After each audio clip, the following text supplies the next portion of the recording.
특히나 많은 분들이 기대하고 계실 강연이 펼쳐질 예정인데요. SEF를 찾으신 분들이라면 개발자를 꿈꾸고 있거나 현재 개발자로 활동하고 계신 분들이 아마 많을 것으로 생각이 듭니다. 그런 분들에게 실질적인 도움이 되어줄 시간이죠. 알고 보면 다 다른 개발자, 나는 어떤 개발자가 맞을까? 라는 강연의 주제로 12만 구독자를 보유하고 계신 개발 크리에이터 조코딩 님이 이끌어 주시겠습니다. 조코딩 님이 유튜브에서 하는 코딩 강의가 인기 폭발이잖아요. 네, 네. 오늘 강연 또 이렇게 역시나 화제가 되고 또 이제 많은 구독자분들이 또 이렇게 보러 오시지 않을까 이런 생각이 드는데요. 강연 도중 궁금한 점이 있으시다면 채팅창을 통해 여러분 자유롭게 질문 주시면 이따가 취합해서 질문 나눠보는 시간 가질 거니까 많이 관심 가져주시고 많이 또 질문해 주시면 감사하겠습니다. 질문은 강연이 끝난 뒤에 조코딩 님이 또 직접 답변해 주실 예정이니까요. 많은 질문 부탁드릴게요. 자, 그러면 조코딩 님 강연 부탁드릴게요. 네, 강연 시작하겠습니다. 네. 네, 강연 시작하겠습니다. 안녕하세요. 누구나 배울 수 있는 쉬운 코딩 채널, 유튜브 조코딩 채널을 운영하고 있는 조코딩입니다. 네, 그러면 강연 시작하도록 하겠습니다. 네, 주제는 알고 보면 다 다른 개발자, 나는 어떤 개발자가 맞을까? 라는 주제로 좀 개발에 대해서 좀 넓은 영역을 어떤 분야가 있고 어떤 걸 배워야 되는지 그리고 나는 어떤 게 맞는지를 어떻게 알아보면 좋을지에 대해서 전체적으로 살펴보는 시간을 갖겠습니다. 그 전에 유튜브 조코딩 채널 혹시 구독 안 하신 분이 있다면 구독, 좋아요, 알림 설정 한번 부탁드립니다. 네, 진행하겠습니다. 네, 목차는 먼저 개발 분야가 어떤 게 있는지 전체적으로 소개해 드릴 예정이고요. 그리고 분야에 따라 어떤 지식들을 공부해야 되는지 그리고 세 번째로는 나에게 맞는 개발 분야를 찾는 방법에 대해서 말씀드리겠습니다. 네, 먼저 개발 분야에 대한 소개입니다. 개발 분야는 사실 개발자가 어떤 거다라는 개발자의 정의 혹은 뭐 개발 분야를 어떻게 나눌지에 따라서 엄청 다양하게 나눌 수 있어요. 그래서 이거는 뭐 동의하지 않으신 분도 있고 동의하는 분도 있을 텐데 저는 이렇게 좀 일반적으로 많이 나누는 기준을 적용해서 5가지 분야로 나눴습니다. 먼저 프론트엔드, 우리가 보는 화면단 프론트엔드랑 백엔드, 서버, 즉 데이터를 가공하고 처리하는 그 백엔드 단, 그리고 데이터, 그러니까 로그나 이런 데이터를 바탕으로 어떤 의미 있는 걸 추출해내거나 뭐 인공지능을 돌리거나 이런 데이터 쪽이랑 인베디드, 이런 시스템을 돌아가게 해주는 그 하드웨어랑 연결을 제공해주는 윈도우, 리눅스 이런 운영체제를 만드는 인베디드, 그리고 전체적인 과정에서 그 해킹이나 이런 정보를 빠져나가지 않게 보안을 지키는 그런 보안 분야, 이렇게 총 5가지로 나눴습니다. 근데 이렇게만 보면은 사실 코딩을 뭐 처음 접하시거나 잘 모르시는 분들이 있다면 이렇게만 보면 잘 모르실 거예요. 그래서 좀 실제적인 사례를 바탕으로 설명을 드리겠습니다. 이것도 뭐 다양하게 볼 수 있겠지만 네이버에 로그인 한다라고 생각했을 때 각 분야가 어떤 일을 하는지 개략적으로 예시를 통해 알아보겠습니다. 먼저 우리가 네이버에 로그인 하려면 뭐 PC나 아니면 스마트폰에서 들어가야겠죠. 그러면 그런 PC나 스마트폰의 화면단을 프론트엔드 혹은 클라이언트라고 부르는데요. 그래서 이런 프론트엔드 부분에서 이제 로그인 창이 있다고 하면 여기에 아이디나 비밀번호를 입력해서 로그인을 할 수가 있겠죠. 그러면 그 아이디나 비밀번호 정보가 이제 백엔드 서버 쪽으로 날아가게 됩니다.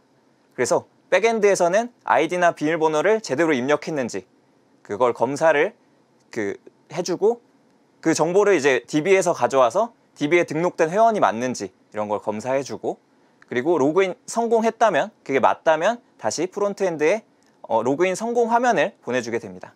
그래서 이런 식으로 프론트엔드, 백엔드를 설명드렸고요. 그리고 데이터 쪽은 이제 로그인을 했으면 그런 기록들이 남잖아요. 로그나 아니면 이 사람이 들어와서 뭘 했는지 이런 거에 대한 데이터가 쭉 쌓일 텐데 이걸 바탕으로 뭐 좀 개인화 추천을 해준다거나 이 시간에 로그인해서 이 사람은 뭘 하니까 어떤 광고를 넣어줘야겠다 이런 데이터를 분석하고 어떤 인사이트를 도출해내는 데이터 분석 파트가 있겠습니다. 그리고 이런 아까 처음에 설명드렸던 프론트엔드 부분이 결국 뭐 PC나 아니면 뭐 스마트폰에서 돌아갈 텐데 그런 거에 그런 하드웨어랑 이제 이렇게 실행할 수 있는 브라우저 이런 걸 연결하게 해주는 운영체제를 만드는 것이 인베디드 분야라고 보시면 되겠습니다. 뭐 서버에도 마찬가지로 뭐 윈도우 여러분들이 코딩을 잘 모르신다면 모를 수도 있겠지만 우분투나 뭐 리눅스 이런 운영체제가 들어가서 또 그 개발자들이 쉽게 개발할 수 있는 그런 환경을 제공해 주게 됩니다. 그리고 각각의 그런 데이터 전송 혹은 각 웹이나 서버 아니면 DB 등의 또 보안이 중요하겠죠.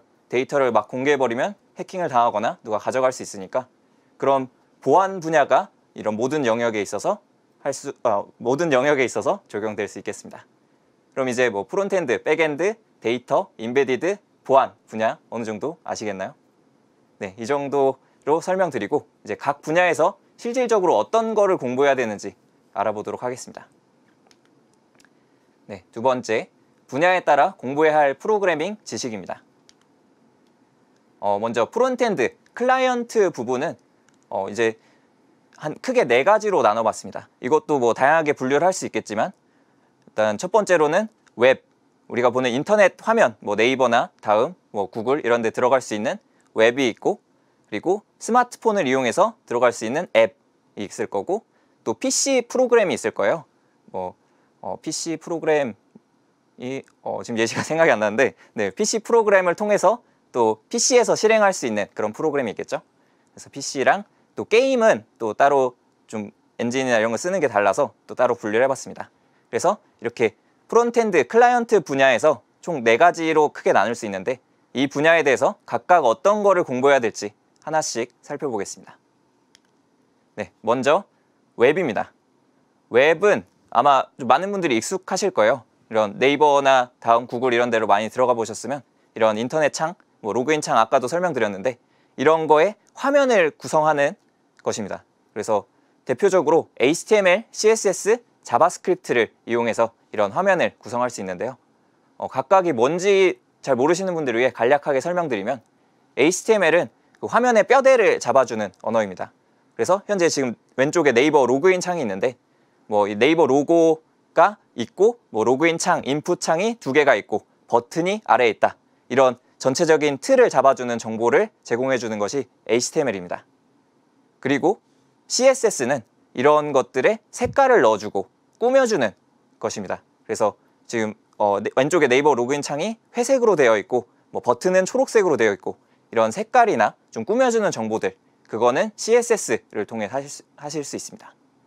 그리고 자바스크립트의 경우에는 뭐 버튼을 눌렀을 때 뭐 색깔이 변한다거나 화면이 뭐 움직인다거나 이런 동적인 처리, 움직이는 처리를 할 때 자바스크립트를 이용해서 화면을 동적으로 다룰 수 있습니다.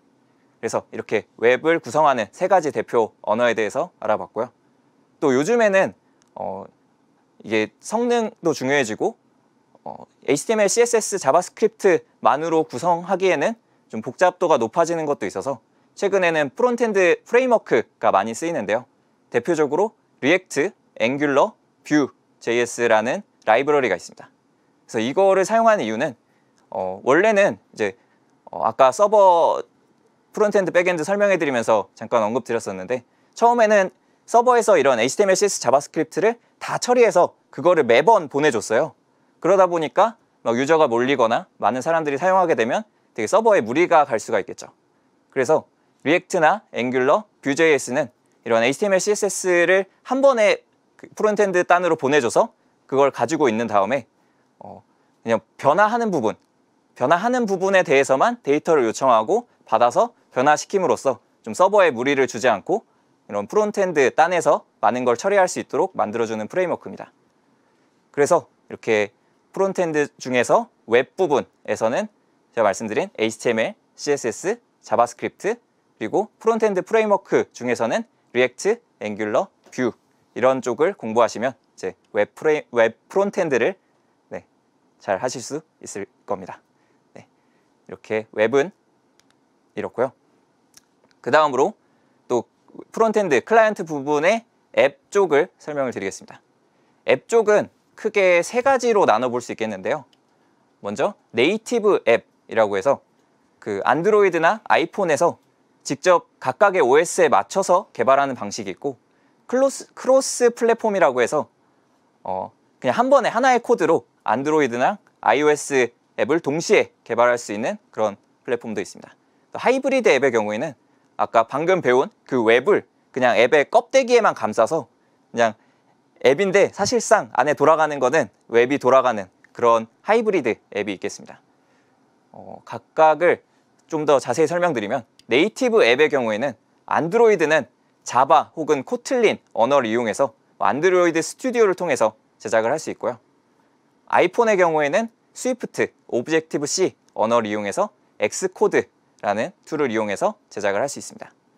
네, 이렇게 하면 좋은 점이 이제 각각 그 OS에 맞춰서 개발하는 거기 때문에 되게 그 각각 OS에서 제공하는 모든 기능을 자유자재로 사용할 수 있고 성능도 제일 좋게 나오게 됩니다.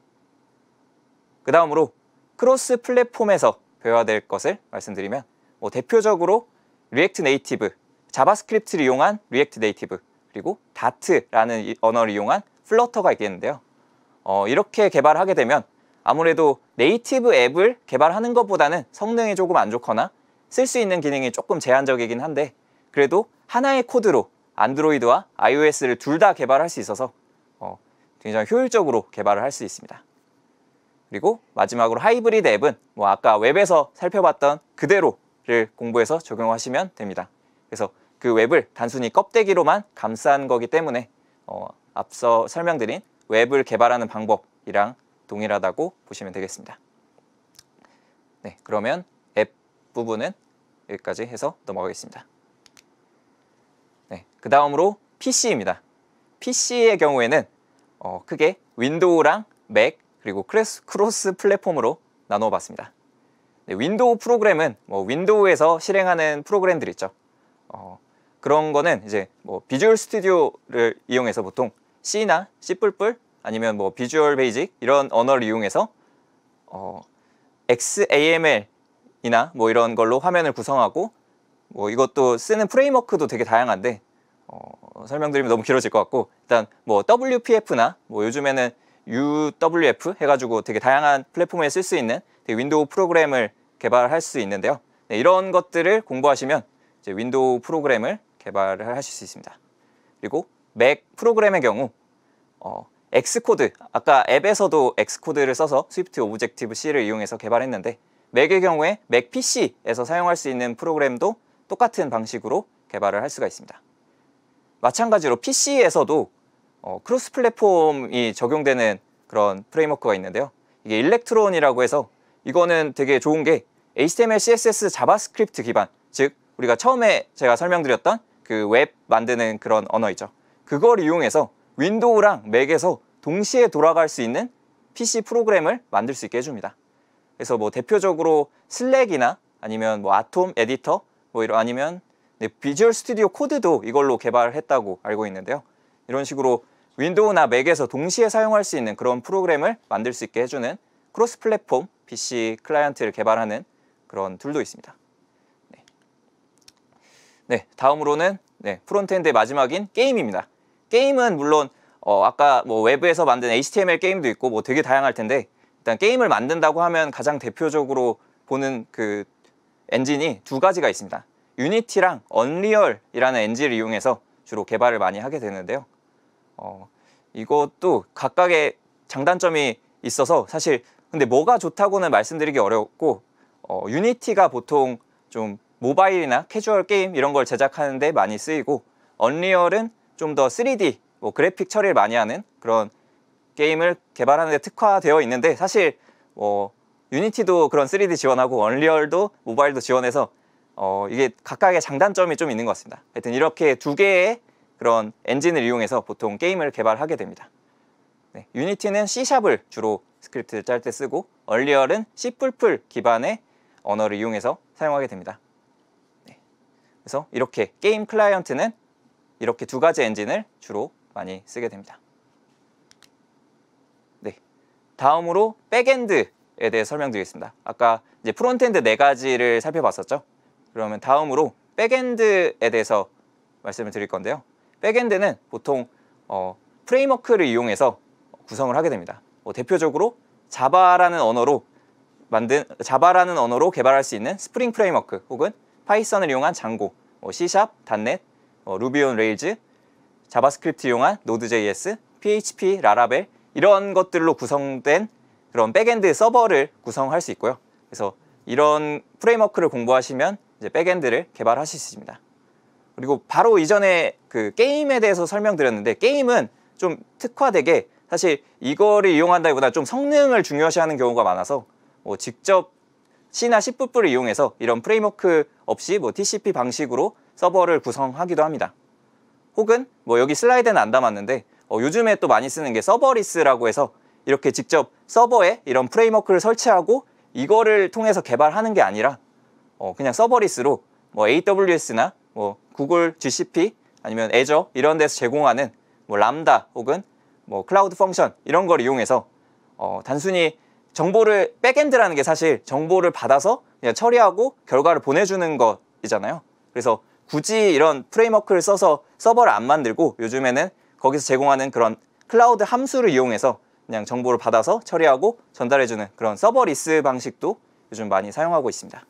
그래서 백엔드는 이런 식으로 구성되어 있다고 말씀드릴 수 있겠습니다. 그 다음으로 이제 프론트엔드, 백엔드를 살펴봤고요. 그 다음에 데이터 분야를 보겠습니다. 데이터 분야도 이것도 이게 좀 경계도 애매하고 좀 나누기도 애매한데 저는 크게 4가지로 나눠봤습니다. 먼저 데이터 엔지니어라고 하면은 아까 예시에서 설명드렸듯이 네이버에 접속하거나 어떤 걸 눌렀을 때 다 그게 로그로 남게 됩니다. 그래서 A라는 유저가 3시에 접속해서 어디 쇼핑몰 갔다가 어디 갔다 이런 게 다 로그로 쭉 쌓입니다. 그러면 이런 로그들 데이터가 굉장히 지저분할 거잖아요, 사실. 그래서 이거를 데이터를 분석하기 위해서 좀 보기 좋은 형태로 깔끔하게 필요한 정보만 정리하는 일이 있습니다. 그래서 그거를 데이터 엔지니어가 수행하게 되는데요.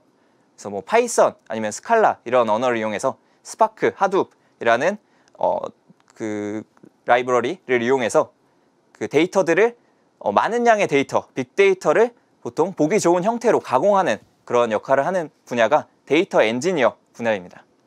그래서 이렇게 가공된 데이터가 CSV나 아니면 DB에 따로 또 저장될 수도 있는데 이렇게 저장된 데이터를 바탕으로 좀 의미 있는 값, 예를 들어서 A라는 유저는 뭐가 있을까요? 쇼핑몰을 자주 이용한다. 이런 되게 좀 의미 있는 값을 추출해내는 것이 데이터 사이언티스트의 일입니다. 그래서 데이터 엔지니어가 쭉 정리한 데이터를 바탕으로 그 데이터를 분석해서 통계를 기반으로 좀 유의미한 데이터를 뽑아내는 그런 일을 하는 게 인사이트를 뽑아내는 일을 하는 게 데이터 사이언티스트입니다. 그리고 요즘에 또 많이 뜨는 분야죠. AI 쪽 분야가 있는데요.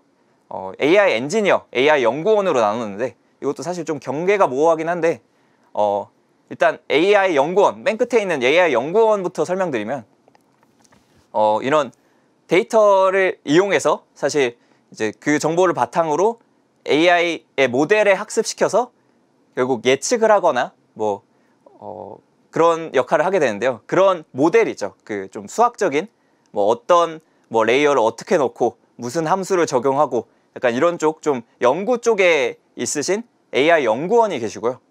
그리고 이렇게 연구원들이 만든 잘 만들어진 모델을 이용해서 실제 비즈니스에 적용하는 AI 엔지니어가 있습니다. 그래서 이것도 사실 경계가 좀 모호하긴 한데 이런 식으로 AI 쪽도 이런 데이터를 기반으로 적용할 수 있고 그래서 데이터 분야에 넣어서 설명을 드렸습니다. 데이터 쪽 이제 어느 정도 아시겠나요? 그 다음에 넘어가겠습니다. 다음으로는 인베디드 분야가 있었죠. 인베디드 분야는 좀 하드웨어와 밀접한 개발을 하는 분야입니다. 그래서 아까 대표적으로 예시로 운영체제를 설명드렸는데 아니면 운영체제 말고도 그냥 기기들 있죠. 그냥 디바이스들 의료기기나 다른 기기들 많을 텐데 그 기기에 들어가는 그런 소프트웨어를 개발하는 직군이라고 보시면 됩니다. 그래서 여기는 좀 로우 레벨 언어라고 해서 사실 컴퓨터 언어에 가까운 언어를 많이 사용하는데요.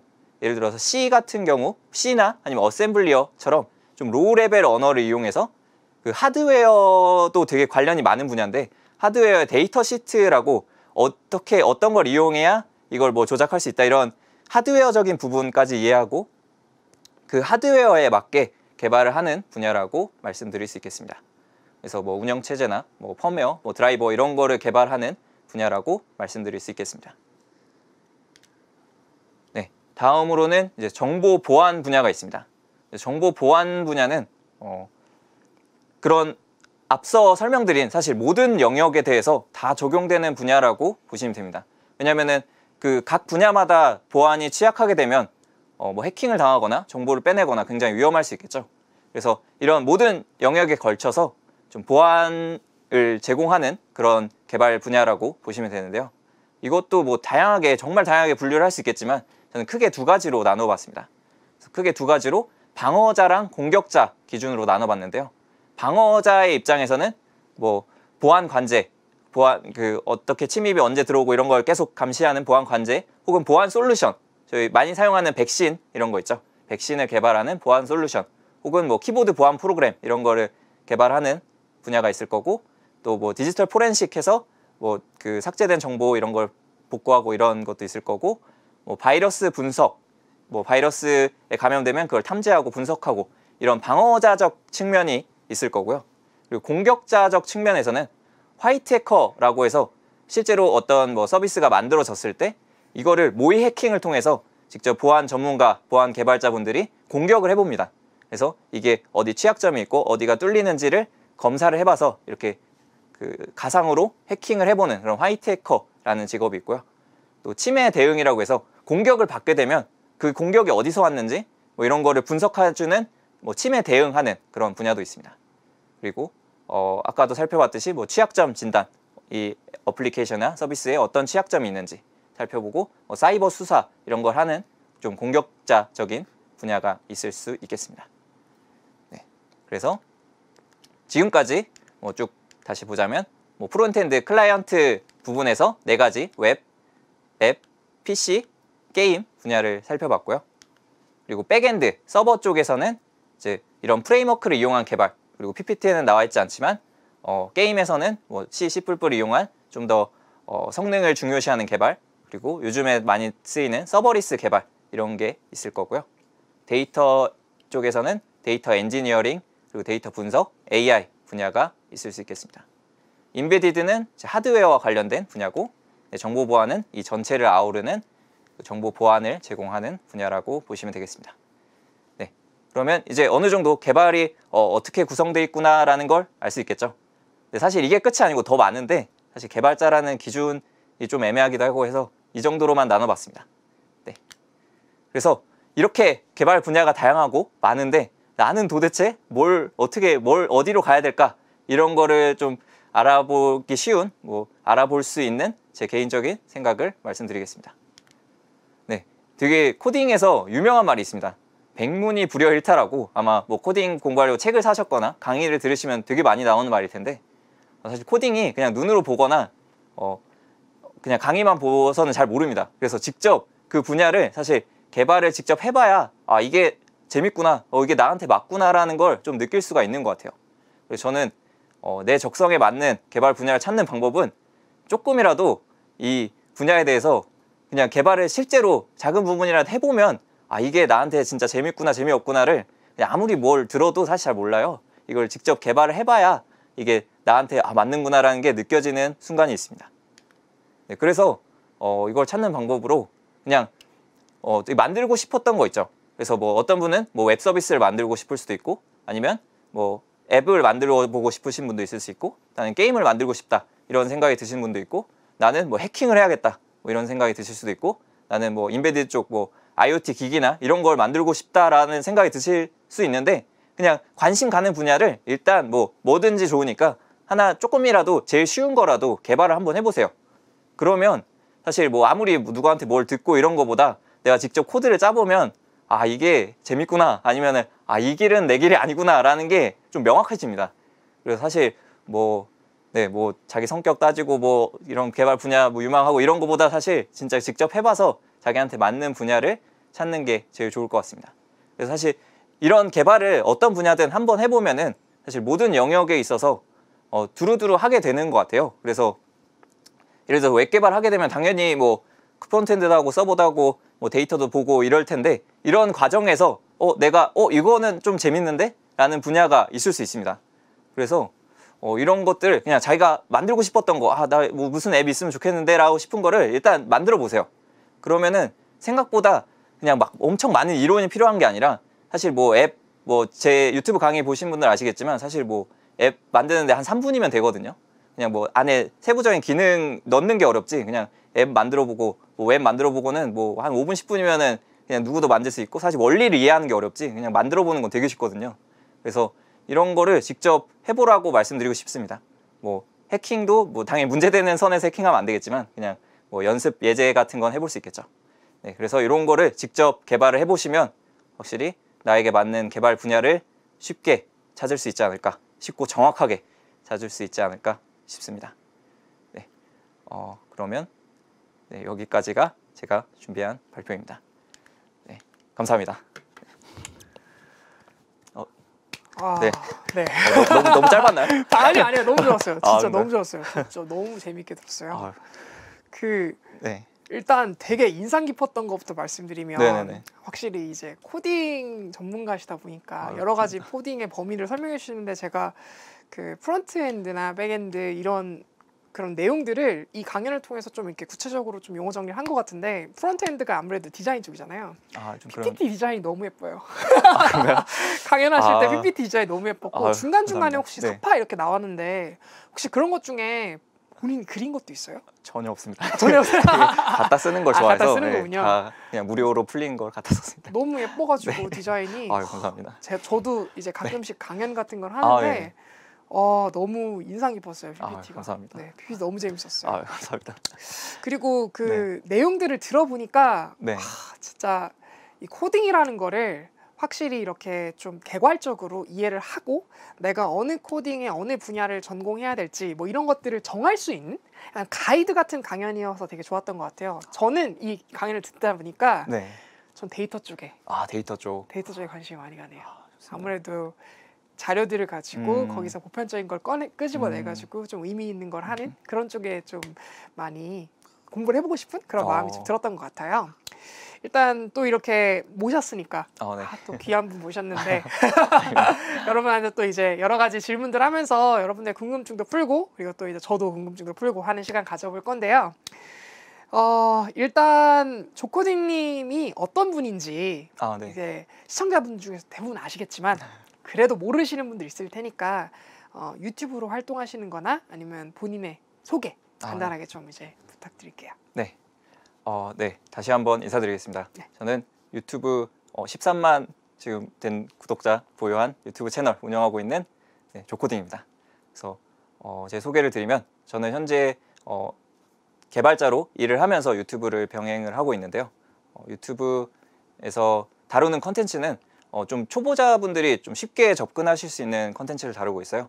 예를 들어서 사실 코딩 강의는 되게 많은데 실제로 뭐 앱이나 웹 개발하려면 막 처음에 이론을 엄청 알려주고 뭐 시작하는 경우도 있는데 그러면은 사실 되게 재미가 없잖아요. 그래서 저는 막 HTML 이런 걸 배운다 하면은 이론적인 것보다 일단 무조건 그 네이버를 먼저 해킹하는 그걸 강의로 처음 시작을 해요. 그래서 네이버 해킹 강의. 네. 그래서 그거는 와. 진짜 뭐 실제로 당연히 뭐 엄청 위험한 해킹은 아니고 그냥 프론트엔드 단에서 조작해보는 해킹, 뭐 실시간 검색어 조작 이런 걸 해보는데 약간 이런 것처럼 좀 사람들이 좀 흥미를 가지면서도 그거를 이론으로 이해할 수 있는 좀 그런 컨텐츠를 하고 있어요.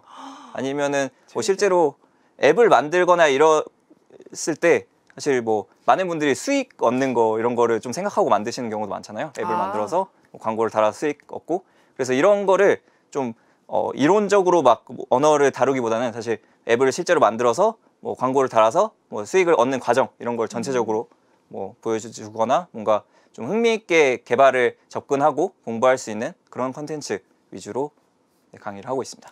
요약하자면 코딩에 관한 실무적인 접근 그리고 네. 재미있는 흥미로운 접근 뭐 이렇게 요약해 볼 수 있겠네요. 그렇습니다. 저도 구독해야겠네요. 감사합니다. 진짜 농담이 아니라 진짜 코딩 너무 관심이 생겨가지고 최근에 좀 이걸 어떻게 배워야 될지 막 이런 걸 잘 몰랐었는데 아무래도 글로 보다 보면은 좀 느낌이 잘 안 오는 것도 있을 것 같아요. 그렇죠. 그래서 열심히 또 볼 수 있도록 하겠습니다. 감사합니다. 좋아요, 구독이랑 구독 좋아요 해주세요. 지금 얼른 가서 빨리 하고 오세요.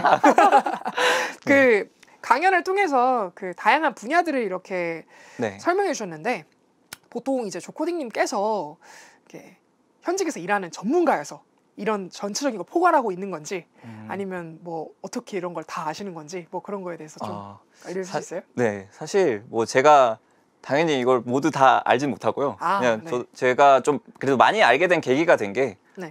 저는 처음에 코딩을 제가 사실 비전공자로 지금 시작을 했거든요. 그래서 정말요? 네, 전공은 전혀 다른 막 환경이랑 식품 아예 관련 없는 걸 했다가 네네. 4학년 때 나는 창업을 해야겠다라는 생각에 그냥 일단 뭐 웹이나 앱 서비스를 만들어 보고 싶어서 시작을 했어요. 그러다 네네. 보니까 사실 웹이나 앱 서비스를 만들려면 진짜 바닥부터 그냥 프론트엔드 뭐 백엔드 이런 거 구분할 거 없이 그냥 일단 앱을 바닥부터. 올려서 사람들이 써볼 수 있게 해야 되잖아요. 네. 그러다 보니까 그냥 당연히 뭐 이런 아키텍처 구성도 어떻게 하는지 알고 뭐 프론트엔드도 어떻게 만들어야겠다는 걸 엄청 찾아보면서 그냥 일단 만들어 보는 거 위주로 공부를 하다 보니까 네. 아무래도 그냥 좀 되게 얇고 넓게 알게 된 것 같습니다. 여러 가지 지식들을 네네. 이렇게 찾아서 그거를 나름의 방식대로 구성한 다음에 이렇게 하나하나 쌓아 올리신 분들이 내공이 진짜 엄청난 것 같아요. 사실 내공은 뭐 각 분야의 전문가들이 훨씬 있으신데 저는 사실 진짜 얇고 넓게 아는 거라서 얇고 넓게. 얇고 넓게 아는 거라서 네. 넓고 얕은 것도 네. 재능이라고 생각합니다. 네, 유튜브를 통해 개발에 대한 문턱을 낮추는 그런 역할을 열심히 또 하고 계셔서 또 13만 이제 13만. 13만 또 갱신이 되었죠. 감사합니다. 13만 구독자가 되셨다고 들었는데 이게 좀 재밌는 질문이 올라왔어요. 그 요즘에 MBTI 성격 검사라고 들어보셨어요? 네네네. 그게 되게 유행이래요. 저도 사실 했었거든요. 네. 혹시 제 유튜브 보시나요? 유튜브는 봤는데 그것도 있었나요? 아니요, 저는 없어요. 그거에 대한 컨텐츠는 안 그건 다뤘었는데 네네. 그 성향이 혹시 성향 들어보셨어요? MBTI 네네네. 여러 가지 성향 중에 네네. 저는 성향이 그 ENFJ 이렇게 나왔더라고요. 근데 혹시 네네. 조코딩님의 MBTI 저는, 해보셨어요? 네네네 해봤는데 뭐 나오셨어요? 저는 ENTP가 나왔습니다. ENTP요? 네네네. 와. ENTP가 근데 사실 뭐 뭔지 정확하게 모르는데 일단 그거는 그렇게 나왔습니다.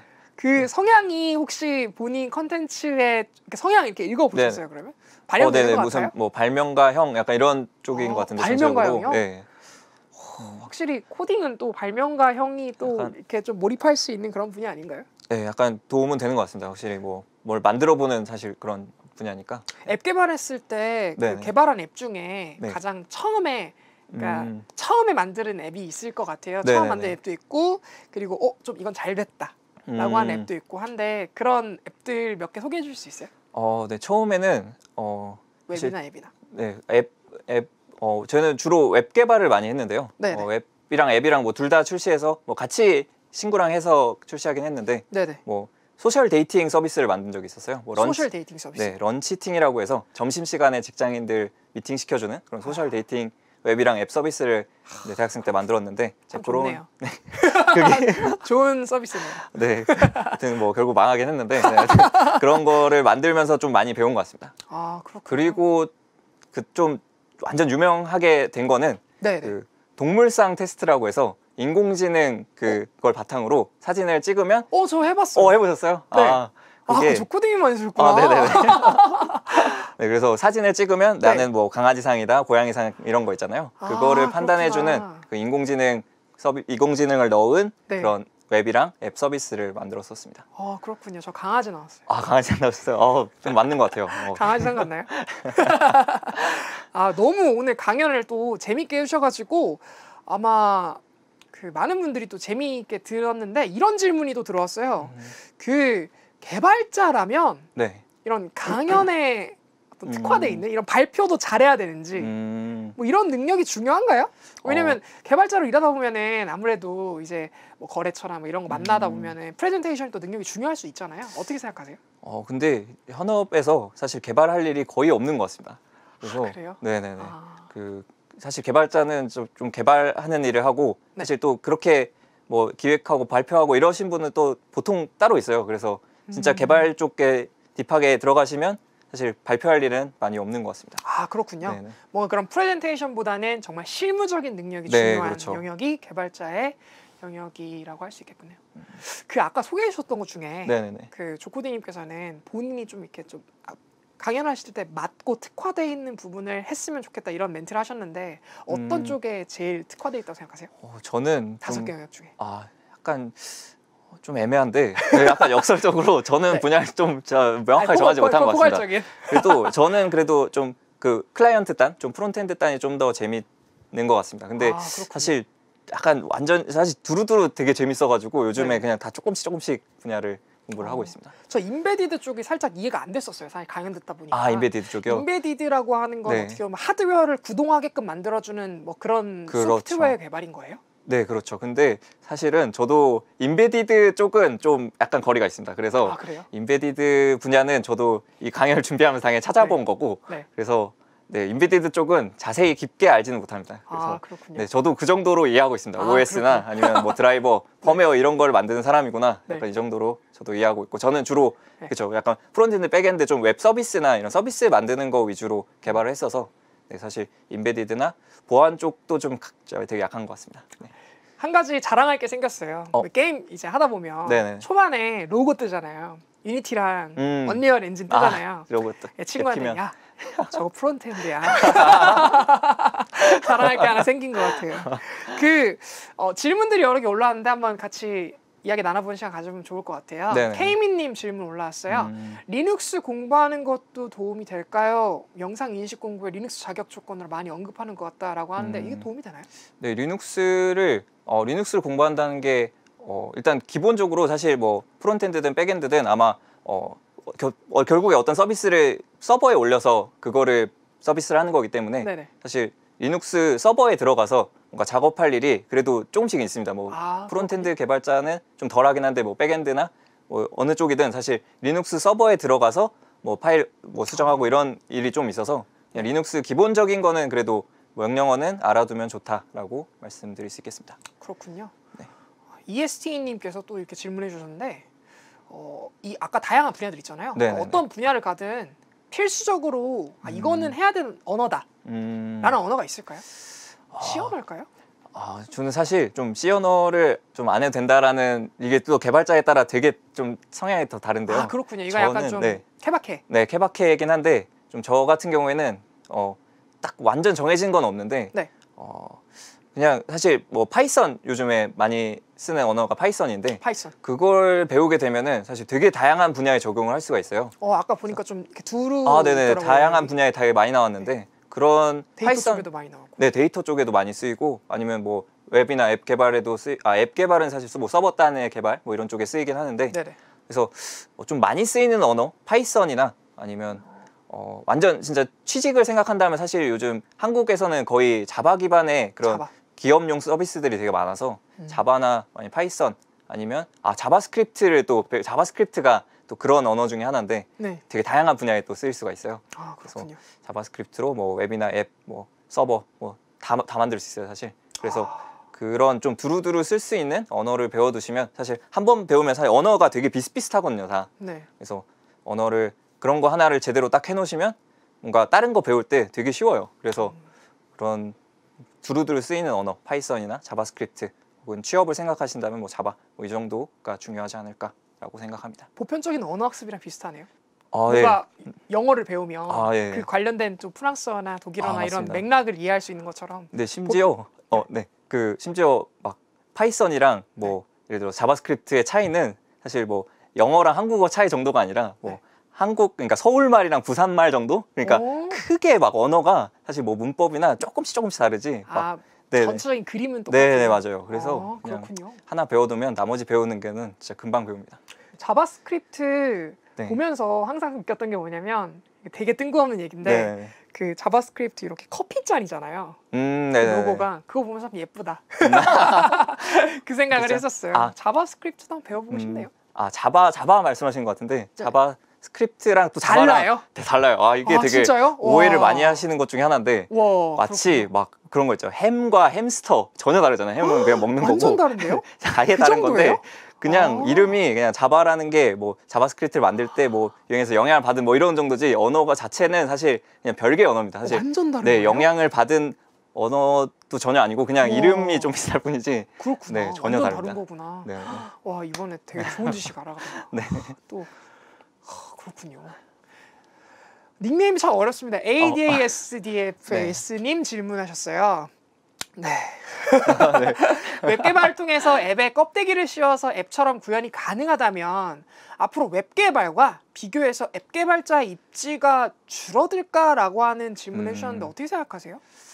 이게 사실 아까도 그 앱 쪽 설명드릴 때 말씀드렸는데 네. 뭔가 성능이 사실 기업용 앱이나 이런 경우에 속도나 성능이 되게 중요하잖아요. 중요하죠. 또 그 웹에서는 기능이 처음에 설명드릴 때 그 네이티브로 만들게 되면 사실 각 OS에 특화돼서 모든 기능을 사용할 수 있고 그쵸. 웹의 경우에는 사실 되게 한정돼 있어요. 뭐 예를 들어서 스노우 같은 뭐 AR 카메라 이런 거를 보게 되면은 네. 사실 카메라 기능이나 뭐 이런 다 좀 세부적인 것들을 다뤄야 되잖아요. 그쵸. 그러려면은 사실 계속 그 네이티브 개발은 필요하긴 해서 예를 들면 안드로이드나 네네네 iOS나 그렇죠. 특화돼 있는. 게 개발이 그래도 성능적이나 뭐 많은 기능을 사용하기 위해서는 필요해서 네. 기업들이 그래도 그걸 운영하기 때문에 뭐 완전히 줄어들 것 같진 않고 그래도 좀 그런 걸 안 쓰는 좀 일반적인 앱의 경우에는 그래도 뭐 크로스 플랫폼이나 웹앱 등으로 충분히 뭐 나중에 기술이 더 좋아지면 대체될 수도 있을 것 같습니다. 뭔가 창의력을 발휘하기에 좋은 거는 특화되어 있는 플랫폼에 대한 앱을 개발하는 게 창의력으로 뭔가 좀 창의적인 앱을 만들 수 있는 확실히 좋겠네요. 좀 네, 다양한 기능을 다 세부적으로 쓸 수 있고 네. 네, 성능을 좋게 할 수 있으니까. 네. 그렇군요. 그 AVA 에반 님께서 음, 질문해 주셨어요. 어떻게 코딩을 처음 접하게 되셨는지. 아까 네네. 보니까 또 네네네. 비전공자시더라고요. 어떻게 하다가 코딩 또 하시게 되셨어요? 저는 그 아까도 말씀드렸다시피 네네. 창업에 되게 관심이 많았어요. 창업 때문에. 네, 창업을 하려면 사실 뭐 당연히 그냥 뭐 물건 사다가 길거리에서 그냥 장사해도 되는데 보통 요즘에 그 뭐 제가 배울 당시에 네. 창업하면은 사실 페이스북 이런 것처럼 좀 그쵸. IT 서비스잖아요. 네, 실재화가 없는 상태에서 시작할 수 있는 창업이 그렇죠. 뭐 자본도 필요 없고 그냥 사실 아이디어로. 네, 아이디어로 창업할 수 있는 게 되게 매력적이었고 네. 그래서 그냥 그래서 무작정 코딩을 배워보자 해서 사실 많은 사람들이 추천해주는 C 언어 책을 샀어요.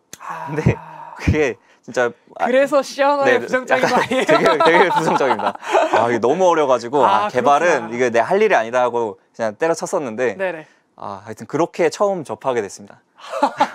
그렇군요. 네. 뭔가 창업을 위해서. 네, 창업을 위해서. 해야 되는데 뭔가 실제화가 들어가는 창업은 아무래도 리스크가 좀 있고 그렇죠. 예. 뭔가 내 아이디어를 구현할 수 있는 창업을 시도하다 보니까 코딩에 입문하신 맞습니다. 그렇게 이야기해 볼 수 있겠네요. 네.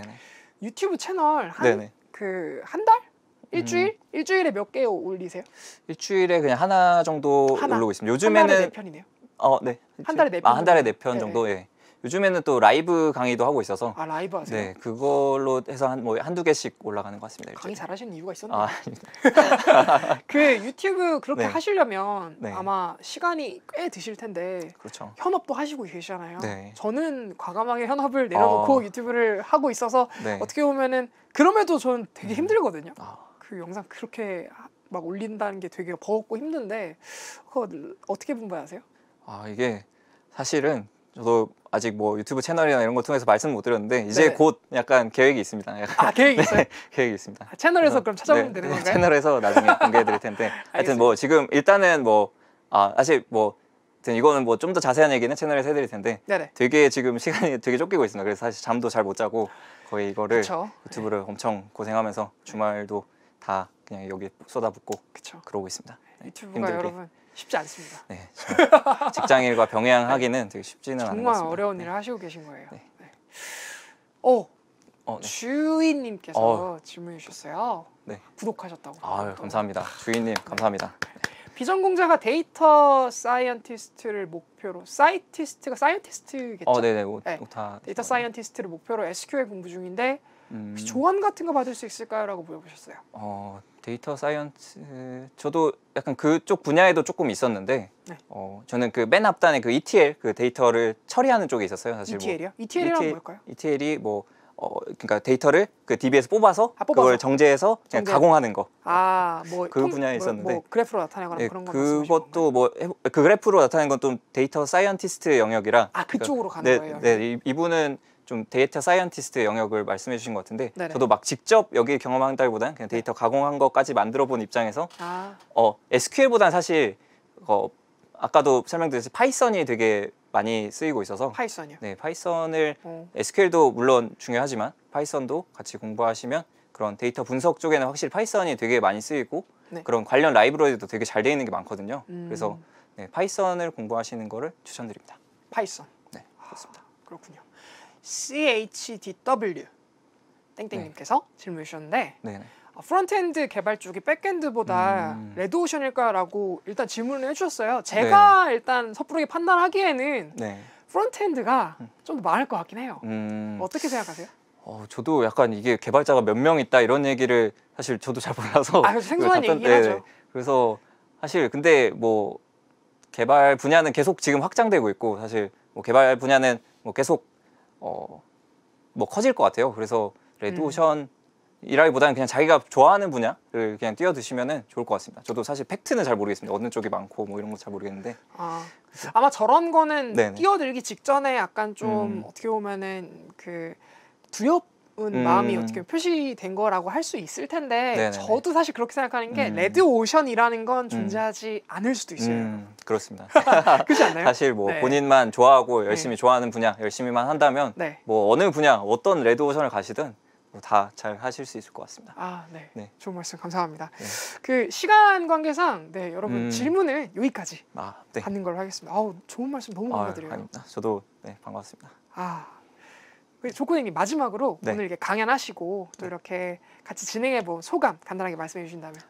일단 되게 이런 발표는 또 처음 해봐서 되게 영광스러운 자리였고요. 그래서 직접 뭐 이렇게 구독자도 하여튼 아닐 수도 있지만 하여튼 소통해서 되게 좋았고요. 네네. 많이 네. 오셨을 거예요. 네, 감사합니다. 구독자분들 안 누르셨다면 구독, 좋아요 한 번씩 부탁드립니다. 네, 네, 그렇습니다. 네, 감사합니다. 네, 좋은 말씀 나누셔서 저도 구독을 하러 감사합니다. 가보도록 하겠습니다. 저도 과학쿠키 구독했습니다. 열심히 하면서 이제 저도 코딩을 배워보고 싶어요. 아. 오늘 좋은 말씀 너무 감사드립니다. 저도 감사합니다.